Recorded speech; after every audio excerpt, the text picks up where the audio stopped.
Улсын Их Хурлын цаг нэвтрүүлэг эхэлж байна. Анхаарлаа хандуулна. Өнгөрөгч буй 7 хоногт парламентэд өрнсөн үйл явдлыг томилон хүргье.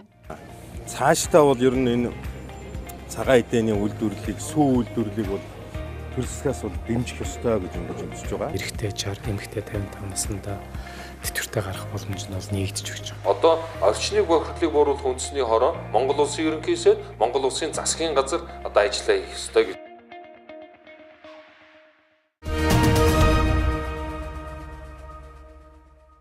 Улсын Их Хурлын дарга инх болд тусгаар тогтнолын талбайд сүү цагаан эдээний үзэсгэлэн худалдаа зохион байгуулж буй Архангай аймгийн малчид дээр лав гарагт очиж үзэсгэлэн худалдааг үзэж сонирхохын зэрэгцээ малчидтай ярилцаж санал бодлоо солилцлоо. Улсын Их Хурлын дарга инх болд энэ үеэр орон нутагт өвлжилт ямар байгааг асууж лавлан сүү цагаан эдээний чанар үнэртэг борлуулалтын талаар малчидтай ярилцсан юм. Сүү хурууд голлсон. Тэгээд 12 нэр төрлийн бүтээгдэхүүнтэй ирсэн. Борлогоо бол яг чанараараа явж ил байна. Хамгийн гол нь цэвэрхэн чанартай байсан болохоор гайгүй л байна. Одоо өнөөдрийн байдлаар 6 дахь өдрөө зогсож байна. 3 дахь жилдээ зохион байгуулж буй цагаан эдээний үзэсгэлэн худалдаанд оролцож байгаа малчид жил ирэх бүр бүтээгдэхүүнийхээ савлахыг сайжруулан үнэртгийн хувьд боломжийн эко бүтээгдэхүүнийг нийслэлчүүдийн сар шинийн баярын хэрэгцээнд зориулж худалдаалж байгаа талаараа Улсын Их Хурлын даргад хэлсэн. Мөн бүх бараа бүтээгдэхүүндээ мэргэжлийн хяналтын байгууллагаар шинжилгээ хийлгүүлсэн чанартай сүү цагаан эдээ борлуулж байна гэлээ. Үзэсгэлэн худалдааг үзэж малчидтай ярилцсныхаа дараа Улсын Их Хурлын дарга инх болд хэвлэлийг төгсөн ярилцлагатаа үндэсний уламжлалт үйлдвэрлэл болсон хүнийн эрүүл мэндэд үзүүлэх ач холбогдлыг тоочоод баршгүй цагаан эдээгээ өргөн дэлгэр хэрэглэх уриалга гаргасан талаараа ярьсан юм. Бүр дээр одоо 1918 онд хийсэн судалгаагаар ингээд үзэхэд монголчуудын хүнсний хэрэглээний 55% нь цагаан эдээ байсан байна гэж ингээд үзсэн байна. Судлагдсан байна. Тэгэхээр өнөөдөр бид нар ямар хэмжээний цагаан эдээ хэрэглэж байгаа вэ тийм ээ? Тэгэхэд бол бидний одоо өвөг дээдс бол 55% нь одоо ингээд цагаан эдээ хэрэглэж байжээ. Үүнээс одоо болоод бол монголчуудыг бол одоо бас яс сайтай, бие сайтай гэж ингэж ярьдаг байсан. Тэгээ энэ нь бол цагаан эдээтэй бол салшгүй холбоотой юм аа. Хүний одоо эрүүл мэндийн асуудал бол эдлэж хэрэглэж байгаа тэр хүнс тэжээлээсээ бол ихээхэн шалтгаалдаг учраас энэ уламжлалт цагаан эдээгээ одоо нийтээрээ өргөн дэлгэр одоо хэрэгэлцгээж байя гэж би одоо бас өнөөдөр дахин хэлэх байна, уриалах байна.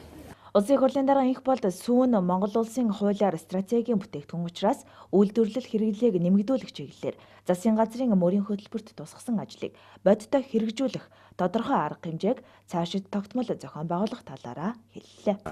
Цаашдаа бол ер нь энэ цагаан эдээний үйлдвэрлэлийг, сүү үйлдвэрлэлийг бол төр засгаас бол дэмжих ёстой гэж үзэж байгаа. Засгийн газрын мөрийн хөтөлбөрт бас тусгагдсан. Ер нь бол сүү цагаан эдээ бүтээгдэхүүнийг бол стратегийн бүтээгдэхүүн болгож төр засгаас дэмжлэг үзүүлэх ёстой гэж. Энэ засгийн газрын мөрийн хөтөлбөрт тусгагдсан ажлыг одоо бодиттой ажил болгохын төлөө бол би бас тодорхой арга хэмжээ бол зохион байгуулнаа.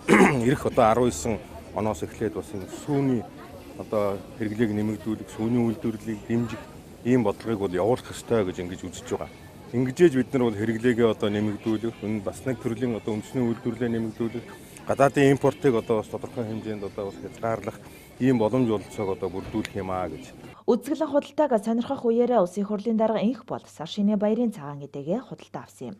Энэ үеэр малчид сүү цагаан эдээний үйлдвэрлэл хэрэглээг нэмэгдүүлэх талаар сайхан санаачлаг гаргасан Улсын Их Хурлын даргад талархаж байна гэлээ. Сүү цагаан эдээ хэрэглэж хэвших нь хүн амын эрүүл мэндэд хэрэгтэйгээс гадна малчид мал аж ахуйг дэмжиж байгаа том хөрөнгө оруулалт юм хэмээн санал бодлоо илэрхийлсэн юм. Улсын Их Хурлын дарга инх болдод Улсын Их Хурлын гишүүн Эрдэнэ жолоочийн даатгалын тухай хуульд өөрчлөлт оруулах тухай хуулийн төслийг өргөн мэдүүллээ. Тэрээр Улсын Их Хурлаас 2016 оны 7 дугаар сарын 21-ний өдөр давхрын албаны тухай хуулийг хүчингүй болгохдоо дүүнд холбогдох бусад хуульд өөрчлөлт оруулаагүй байна. Давхрын албаны тухай хуулийг хүчингүй болсонд тооцох тухай хуулийг батлан гаргахдаа энэ хуулийг дагаж 8 хуульд өөрчлөлт оруулах хуулийн төслийг баталж хууль тогтоомжийн уялдааг хангах ажлыг хийсэн боловч холбогдох зарим хуульд өөрчлөлт оруулалгүй орхигдуулсан нь хуулийн хийдэл зөрчил үүсгэж байгаа нь энэхүү хуулийн төслийг боловсруулах үндэслэл шаардлага болсон хэмээн танилцууллаа. Улсын Их Хурлын дарга инх болдод Улсын Их Хурлын гишүүн засгийн газрын гишүүн сангийн сайд Хөрлөбаатар хувь хүний орлогын албан татврын тухай хуульд өөрчлөлт оруулах тухай хуулийн төслийг өргөн мэдүүлсэн. Хувь хүний орлогын албан татврын хувь хэмжээг бууруулж нэг шатлалтай 10% болгохоор зохицуулалт хийсэн нь уг хуулийн төслийг өнгөрчөө 7 хоногт нэн яаралтай дэгээр Улсын Их Хурлаар хэлэлцсэн юм. Улсын Их хурлын дарга инх болдод Улсын Их хурлын гишүүн засгийн газрын гишүүн Сангийн сайд Хүрэлбаатар нийгмийн даатгалын сангаас олгох тэтгэвэр тэтгэмжийн тухай хуульд нэмэлт өөрчлөлт оруулах тухай хуулийн төслийг өргөн мэдүүлсэн. Иргэдийн тэтгэвэр тогтоолгох насны хязгаарыг өөрчилж, тэтгэвэрт гарах насыг жилд 3 сараар нэмэгдүүлэхээр зохицуулалт хийсэн уг хуулийн төслийг нэгэн яралтай дэгээр өнгөрөгчөө 7 хоногт Улсын Их хурлаар хэлэлцсэн юм. Монгол Улсын Их хурлын дарга инх болдод засгийн газрын гишүүн хууль зүйн дотоод эрхийн сайд нямд орж, мөнгө угаах болон терроризмыг санхүүжүүлэхдээ тэмцэх тухай хуульд нэмэлт өөрчлөлт оруулах тухай хуулийн төслийг өргөн мэдүүллээ. Мөнгө угаах болон терроризмыг санхүүжүүлэхдээ тэмцэх тухай хуульд нэмэлт өөрчлөлт оруулах тухай хуулийн төсөл боловсруулах дараах зайлшгүй практик шаардлагууд үүсэж байгаа гэж төсөл санаачлагч үзсэн байна. Хуулийн төсөл батлагдсанаар Монгол улсын эдийн засгийн аюулгүй байдал санхүүгийн салбарт сөрөг нөлөө үзүүлэх хориг арга хэмжээг олон улсаас авч хэрэгжүүлэх эрсдлээс урьдчилан сэргийлнэ.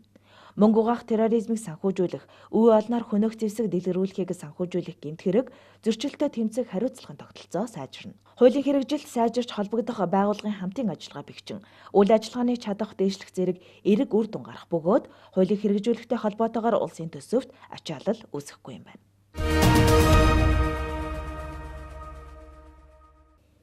Улсын Их хурлын дарга инх болдод Улсын Их хурлын гишүүн Нямбаатар Гамболд нар боловсролын тухай хуульд нэмэлт өөрчлөлт оруулах тухай, бага дунд боловсролын тухай хуульд нэмэлт оруулах тухай хуулийн төслүүдийг өргөн мэдүүллээ.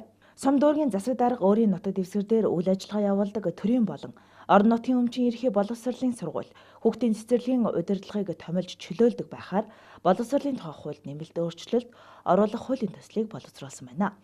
Мөн ерхий боловсролын сургуулиудын хоолны зориулалттай байр, талбай, тоног төхөөрөмжийг тухайн сургуулийн захирал хууль тогтоомжид заасны дагуу нээлттэй сонгон шалгаруулалтаар түрээслүүлэх эрхийг хуульчлахаар бага дунд боловсролын тухай хуульд нэмэлт оруулах хуулийн төслийг боловсруулжээ. Улсын Их хурлын дарга инх болдод Улсын Их хурлын гишүүн засгийн газрын гишүүн хууль зүйн дотоод эрхийн сайд нямд орж, Монгол улсын засгийн газар, бүгд найрамдах Хятад ард улсын засгийн газар, Оросын албаны улсын засгийн газар хооронд байгуулсан Азийн авто замын сүлжээгээр олон улсын авто тээвэрлэлд гүйцэтгэх тухай хэлэлцээрийг сойрхон батлах тухай хуулийн төслийг өргөн мэдүүллээ. Хэлэлцээрийн үндсэн агуулга зарчим нь хөрш зэрэгэлдээ болон 3 дахь орнуудын худалдаа, тээвэр, эдийн засгийн харилцааг хөгжүүлэх, худалдаа тээврийг хөнгөвчлөх, тээврийн төрлүүдийн харилцан уялдааг хангах, авто тээврийн салбарын хамтын ажиллагааг дэмжих, авто тээврийн салбарын үйл ажиллагаанд хамааралтай олон улсын байгууллагын стандарт зөвлөмжийг хоёр тал нэгдсэн зохицуулалтад хэрэгжүүлэх, эрх зүйн зохицуулалтыг бүрдүүлэхэд оршиж байна. Хууль зүйн байнгын орол 5 гарагийн хуралдаанаараа Монгол улс дахь хүний эрх эрхчлөөний байдлын талаарх Хүний эрхийн үндэсний комиссийн 16 дахь илтгэлийн хэлэлцүүлгийг үргэлжлүүллээ.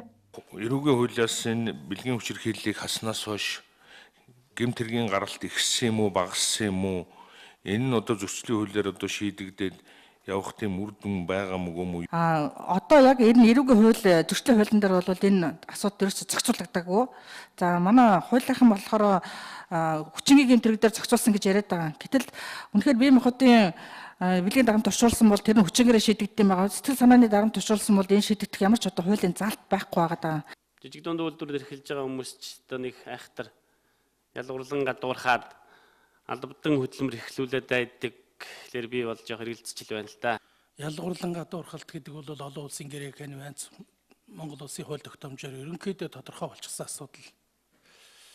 Хүүсээр танил талаар илүү өөртөө тааламжтай байдлаар нэг хэсэгт нь харьцдаг, шүүмжилдэг, дутагдлыг хилдэг, энэ хүмүүст нэг байдлаар харьцдгийг ялгуурд иймэрхүү олон мотиваар харьцаж цалинтай нь цаашаа ажиллах хувь заяатай нь яриад байгаа юмыг ялгуурлан гадуурхалт гэж байгаамаа. Энэ Монголд бүр хавтгай байгаа ойлголт. Байнгын орооны хуралдаанаар Монгол улс дахь хүний эрх чөлөөний байдлын талаарх 16 дахь илтгэлд дэвшүүлсэн санал зөвлөмжийг үндэслэн авах арга хэмжээний тухай Улсын Их хурлын хууль зүйн байнгын хорооны тогтоолыг баталлаа. Монгол Улсын Их хурлын байнгын хорооны тогтоол. Монгол улс дахь хүний эрх чөлөөний байдлын талаарх 16 дахь илтгэлийг хэлэлцэнтэй холбогдуулан авах арга хэмжээний тухай тогтоолд. Хүүхдийн эсрэг бэлгийн хүчирхийллийг таслан зогсоох, түүнээс урьдчилан сэргийлэх, шүүхэд сэтгэл санааны гэмт хорыг үнэлэх, тооцох аргачлал, нөхөн төлөөлөх, зөрчигдсөн эрхийг сэргээх зэргээр хохирогчийн эрхийг хамгаалах чиглэлээр хууль тогтоомжийн зохицуулалтыг боловсронгуй болгож хэрэгжилтийг хангах. Хөгжлийн бэрхшээлтэй хүүхдийн эрүүл аюулгүй орчинд сурч боловсрох эрхийг хангах үүднээс Улаанбаатар хотын Баянзүрхт дүүрэгдэх Совиллийн цэцэрлэг яслын 10 дугаар цогцлбарын барилга байгууламжийг шинжилэн ашиглалтад оруулах төсөв хөрөнгийг шийдвэрлэх зэрэг арга хэмжээг авч хэрэгжүүлэхээр тусгалаа. Түүнчлэн илтгэл хэрэлцэж байгаатай холбогдуулан гэр бүлийн хүчирхийлэлтэд тэмцэх тухай, гэмтэргээс урьдчилан сэргийлэх тухай, хүүхдийн эрхийн тухай, хүүхэд хамгааллын тухай хуулиудын хэрэгжилтэд хяналт шалгалт хийж, холбогдох санал дүгнэлт гаргах үүрэг бүхий хууль зүйн болон нийгмийн бодлого боловсрол, соёл шинжлэх ухааны байнгын хорооны хамтарсан ажлын хэсгийг байгуулсан бөгөөд ажлын хэсэг олон газар ажиллаж, бодит нөхцөл байдалтай танилцсан учраас байнгын орооны тогтоолд тус ажлын хэсгээс гаргасан саналуудыг тусгасан байна. Тухайлбал хүчирхийлэлд өртсөн хүүхдийн тоо, гэмт хэргийн тоо улсын хэмжээнд нэгдсэн байдлаар гардаг нэг мэдээллийн санг бий болгож системчлэх, гэмт хэргийн шийдвэрлэлтийн талаар нэгдсэн мэдээлэл судалгаатай байх. Бага насны хохирогч хүүхдийн эрхийг хамгаалахад мэргэжсэн өмгөөлөгч, нарийн мэргэжсэн шүүхэн шинжилгээний шинжээч, хүүхдийн асуудал хариуцсан мөрдөгч ажилуулах. Хүний эрх, хүүхдийн эрхийн боловсрол олгох агуулгыг бүх шатны боловсролын сургалтын хөтөлбөрт тусгаж, хэрэгжүүлэх зэрэг чиглэлүүдээр арга хэмжээ авч хэрэгжүүлэхийг засгийн газарт даалгажээ. Хуралдааны төгсгөлд үндсэн хуулийн цэцгийн хуралдаанд Улсын Их Хурлын итгэмжлэгдсэн төлөөлөгч томилох асуудлыг хилэлцэн Улсын Их Хурлын гишүүн болтыг томилсон юм. Пүрэв гарагийн чуулганы нэгдсэн хуралдаанаар засгийн газраас өргөн мэдүүлсэн газрыг улсын тусгай хэрэгцээнд авах тухай Улсын Их Хурлын тогтоолын төслийн эцсийн хилэлцүүлгийг хийж баталлаа. Аюулгүй байдал гадаад бодлогын байнгын хороо 1-р сарын 30-ны өдрийн хуралдаанаар дээрх тогтоолын төслийн эцсийн хилэлцүүлгийг хийсэн талаараа санал дүгнэлтээ чуулганы нэгдсэн хуралдаанд танилцуулсан юм. Тогтоолын төсөл нь Дорноговь аймгийн замын үе цумд бүгдний андах хятад ард улсын ерөнхий консулын газрын барилга байгууламжийг барихад зориулан 2 га газар олгох тухай юм а. Газрын тухай хуульд заасны дагуу гадаад улсын дипломат болон консулын газарт олгох газар нь улсын тусгай хэрэгцээний газарт хамаардаг учраас газрын хэмжээ зааг ашиглах журмыг тогтоодог зохицуулалттай. Дээрх хууль эрх зүйн үндэслэл шаардлагын дагуу газрыг улсын тусгай хэрэгцээнд авах тухай Улсын Их Хурлын тогтоолыг баталлаа. Пүрэв гарагийн чуулганы нэгдсэн хуралдаанаар эдийн засгийн хамтын ажиллагааны сангаас 2017-оос 2019 онд авах зээлийн тухай Монгол улсын засгийн газар, бүгдний андах Солонгос улсын засгийн газар хоорондын ерөнхий хилэлцээрийг сойрхон батлах тухай хуулийн төслийг хилэлцэж баталлаа. Энэ асуудлыг аюулгүй байдал гадаад бодлогын байнгын хорооны хуралдаанаар хилэлцэн дэмжснээр чуулганы нэгдсэн хуралдаанд хилэлцүүлэхээр оруулж ирсэн юм. Хилцээрт Монгол улсын засгийн газар бүгдний андах Солонгос улсын засгийн газраас $700 сая тэнцэх Солонгос вооны хөнгөлөлтөө зээлийг 0.2% хүү. Зээл эргэн төлөх хугацаа 30 жил. Үүнээс үндсэн төлбөрөөс чөлөөлөгдөх хугацаа 10 жилийн нөхцөлтэйгээр авах асуудлыг тусгаад байгаа ба энэхүү зээлийн $200 сая хүүсвэр нь хоёр улсын засгийн газар хооронд 2011 онд тохиролцсон ашиглагдаагүй зээлийн үлдэгдлийн хугацааг сунгаж $500 сая нь шинээр авахаар тохирчгүй зээлийн хүүсвэр болно. Шинээр авах зээлийн хүүсвэрийг Монгол улсын засгийн газар мэн тэргүүнд шийдвэрлэх шаардлагатай байгаа Улаанбаатар хотын агаарын бохирдол орчны асуудлыг шийдвэрлэхэд зарцуулахаар төлөвлөж байна. Монгол улсын засгийн газар бүгдний андах Солонгос улсын засгийн газраас $700 сая тэнцэх Солонгос вооны хөнгөлөлттэй зээлийг жилийн 0.2% хүүтэй 30 жилийн хугацаатай үүнээс 10 жилд нь үндсэн төлбөрөөс чөлөөлөгдөх нэн таатай нөхцөлтэй авах юм байна. Энэхүү зээлийн $200 сая их хүүсвэр нь хоёр улсын засгийн газар хооронд 2011 онд тохиролцсон ашиглагдаагүй зээлийн үлдэгдлийн хугацааг сунгаж байгаа. Харин $500 сая нь шинээр авахар тохирч буй зээлийн их хүүсвэр юм. Шинээр авах зээлийн их хүүсвэрийг Монгол улсын засгийн газар нэн тэргүүнд шийдвэрлэх шаардлагатай байгаа.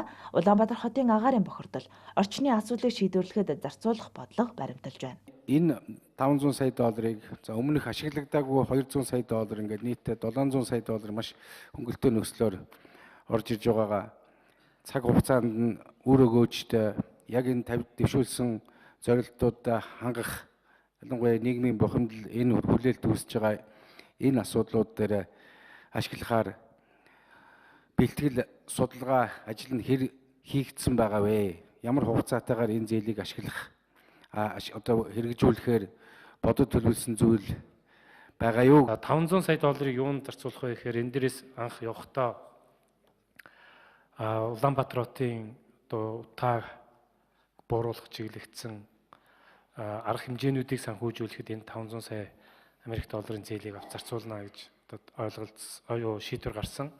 За гэрээ хэлцлийг мөнгө тэрүүгээр хийж зээлийн ерөнхий нөхцлөөр ерөнхий гэрээг бол сая Солонгос улсад ерөнхий сайдыг ажиллах үед бол байгуулсан юм аа.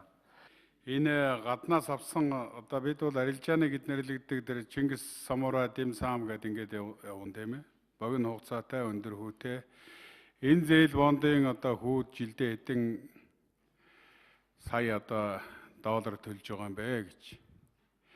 Хөгжлийн гэж нэрлэгдэж байгаа энэ зээлийн одоо хүүнд хэдийг төлөх вэ гэж. Тэгэхээр энэ дээр би нэг ганц тоо хэлье гэж бодож байгаа юм аа. 2012 он хүртэл одоо хамгийн ихтэй засгийн газар бол зээлийн хүүгийн үйлчлэгээнд зээлийн хүүд 37 тэрбум төгрөг төлж ирсэн. Зээлийн авсан зээлийнхаа хүүд нь 37 тэрбум. 4 жилийн дараа төлдөг төлбөр нь зөвхөн авсан зээлийнхаа хүүд төлж байгаа төлбөр 1.4 их 80 төгрөг. Бараг 40 дахин байна. 1.4 их 80. Ингэж өсөж хувирсан. За 2018 оны төсөвдөр бол зээлийн хүүгийн төлбөрт 1.1 их 80 төгрөгийг төлөвлөсөн. За үүнээс нэг байрын солилцсон байж магадгүй 500 тэрбумыг нь бол урд авсан одоо долларын зээлийн хүүд 600 тэрбумыг нь арилжааны банкуудын хүүд авсан зээлийнхээ хүүд төлж байгаа.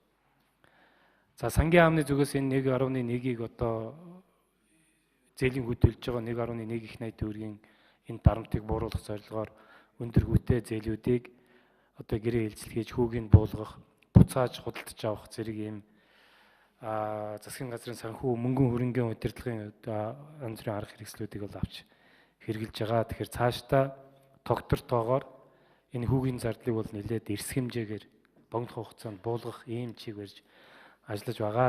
Хуулийн төслийг батлах санал хураалт явуулахад гишүүдийн 84% нь дэмжснээр хэлэлцэн эрэг сойрхон батлах тухай хууль батлагдлаа.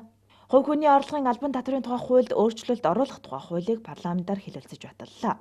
Хуулийн төслийн үзэл баримтлалыг Пүрэв гарагийн чуулганы нэгдсэн хуралдаанаар хэлэлцэж анхны хэлэлцүүлэгт шилжүүлсэн. Төсвийн байнгын хороо баасан гарагт хуралдаж, хуулийн төслийг анхны хэлэлцүүлгээр батлах гормын санал гаргасны дагуу баасан гарагийн чуулганы нэгдсэн хуралдаанаар хуулийн төслийг баталсан юм. Пүрэв гарагийн чуулганы нэгдсэн хуралдаанаар хуулийн төслийг хэлэлцэх үеэр дараах хэлэлцүүлэг өрнөлөө.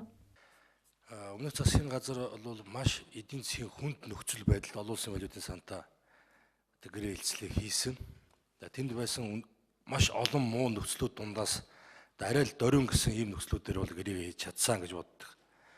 Өнөөдөр эдийн засгийн нөхцөл байдал сайжирсан байгаа энэ фон дээр одоогийн засгийн газар нь энэ одоо гэрээ хэлцээрийн нөхцлүүдийг сайжруулах нь бол үүрэг юм а гэж бодож байгаа. Тийм ч учраас одоо цаг хугацаа алдалгүйгээр энэ цаг мөчид энэ хүн амын орлогын албан татварыг одоо хуучин системээр нь явуулах саналаа ингэж оруулж ирж байгаа нь бол одоо зүүн хэрэгээ. Яг үний хэрэг дээрээ бол энэ хүн амын орлогын албан татвар энэ нэг 7 төрлийн юм чинь сая манай жавхлан гишүүн бас хэллээ. Үндсэндээ 30 гаруй төрлийн бидэнд маш авч боломгүй хүнд нөхцөлийн одоо шаардлагуудыг л тавьсан шүү дээ. Тэрнээс өнгөрсөн засгийн газрын үеийн одоо тэр засгийн газрынхан их хурл бүлэг ярилцсаар байж байгаа л нэг 7 юмн дээр л тохиролцсон. Тэгэл энэ 7-гоо аваад явсан. Өнөөдөр гарч байгаа эерэг үр дүнгийн бодлогогүй эргэж бүтсэн шийдвэр гэж. Харин одоо эдийн засгийн бодит боломж үүсээд эргэж ярих нөхцөл боломж үүссэн нь бол сайн хэрэг гэж эднэр бол одоо сайшаах хэрэгтэй байхгүй. Үнэхээр одоо эдийн засгийн бодиттой өөрчлөлт гараад энэ өмнө гаргасан одоо бас ард түмэнд жоохон дарамт болсон энэ шийдвэрүүдээ эргэж хараад засах нөхцөл бүрдэж байна гэдэг маань муу ч гэсэн баг ч гэсэн эдийн засгтууд эерэг өөрчлөлт гарч байгаагийн шинжчүү дээ. 2017 он гарахад Монгол улсад 2 сонголт бий болсон. Нэг нь дефолтоо зарлах, нэг нь олон улсын валютын сангийн хөтөлбөрт хамрагдаж эдийн засгаж яахан ч гэсэн дээшлүүлэх ийм сонголт болцсон.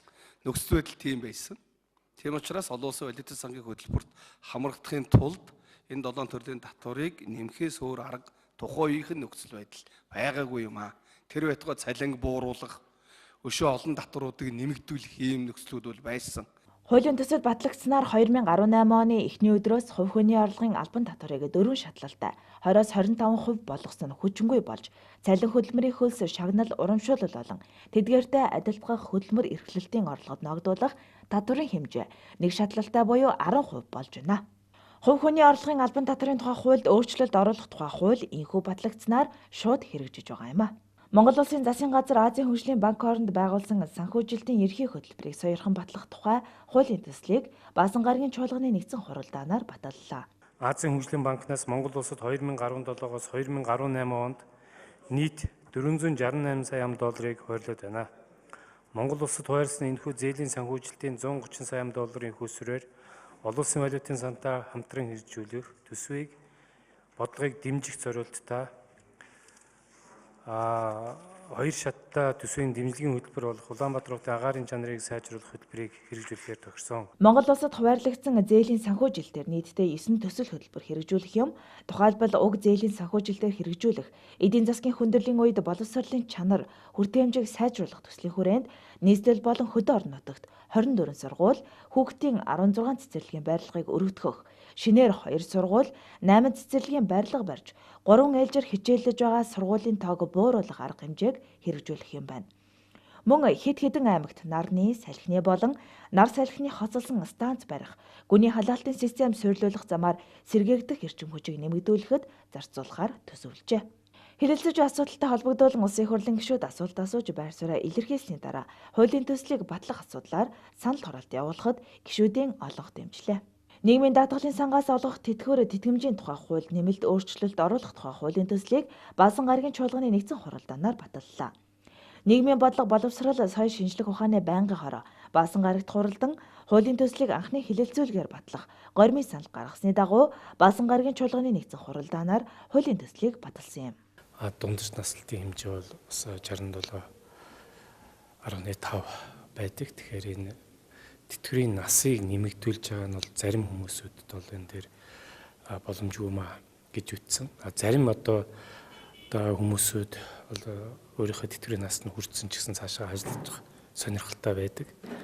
Тэгэхээр хэрвээ тэр хүн өөрөө одоо тэтгэвртэй гарыг бол өмнө нөгөө 2017 оны 4 сард хууль орохоос өмнө хүчин төгөлдөр байсан тэр хуулийнхаа дагуу одоо буюу эрэгтэй 60, эмэгтэй 55 наснда тэтгэвртэй гарах боломж нь бол нэгдэж өгч байгаа. Хүн өөрөө үргэлжлүүлээд авъя ажиллая тэтгэвртэй гарахгүй бол тэр нь бас нээлттэй байгаа.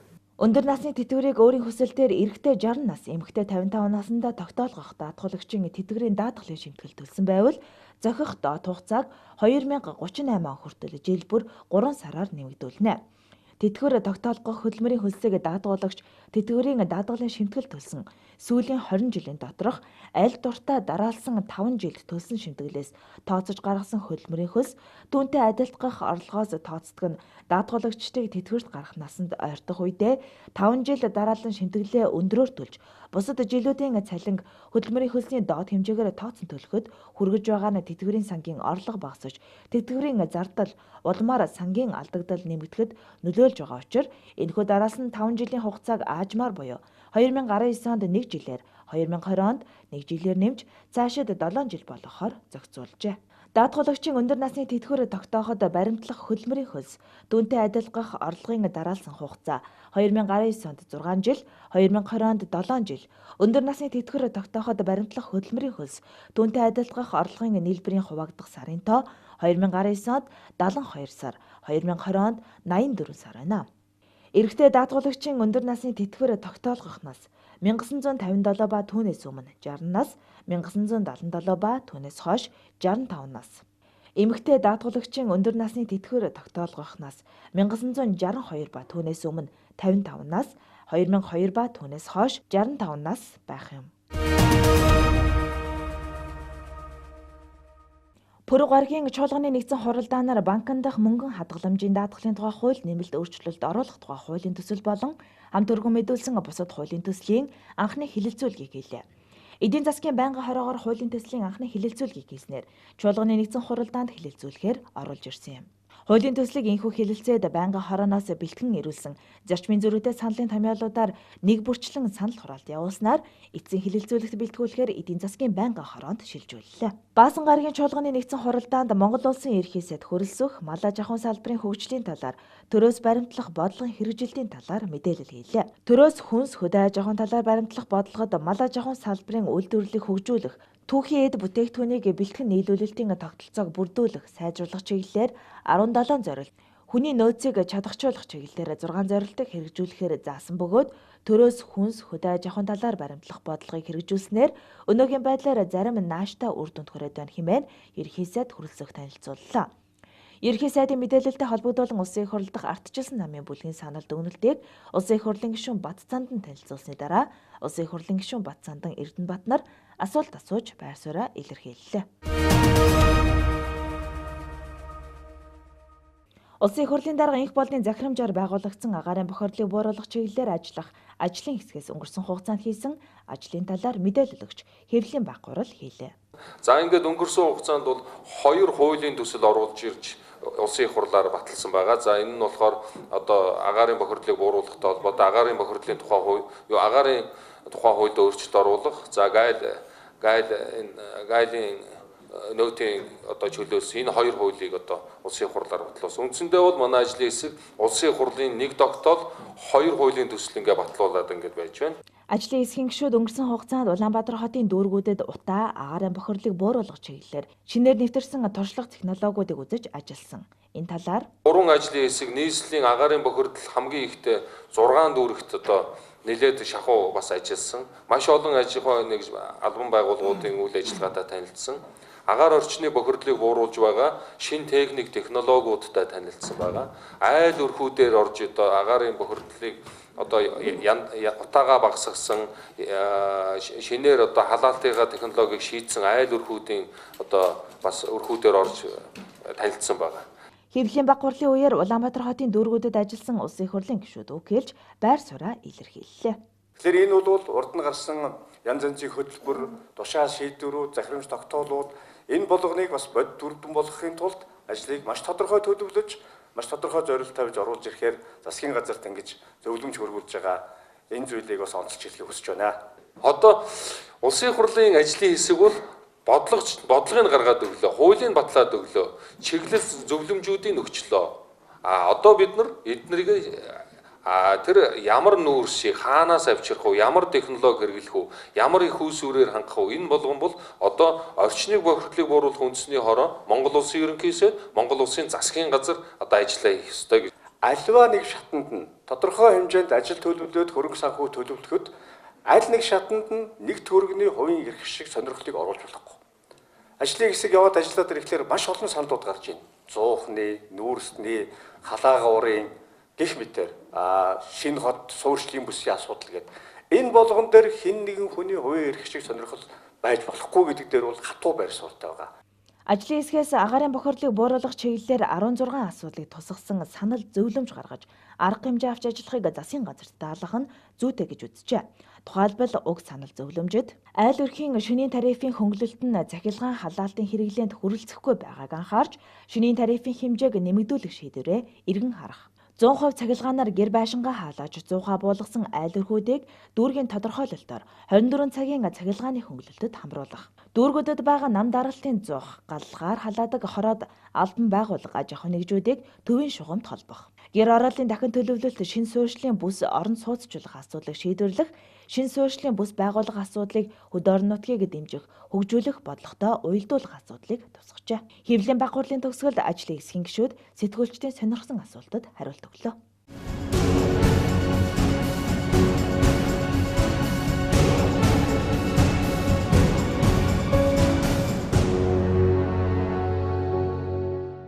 Парламентод өнгөрөх 7 хоногт өрнөсөн гол үйл явдлыг таймлан хүргэдэг Улсын их хурлын цаг нэвтрүүлэг өндөрлөж байна.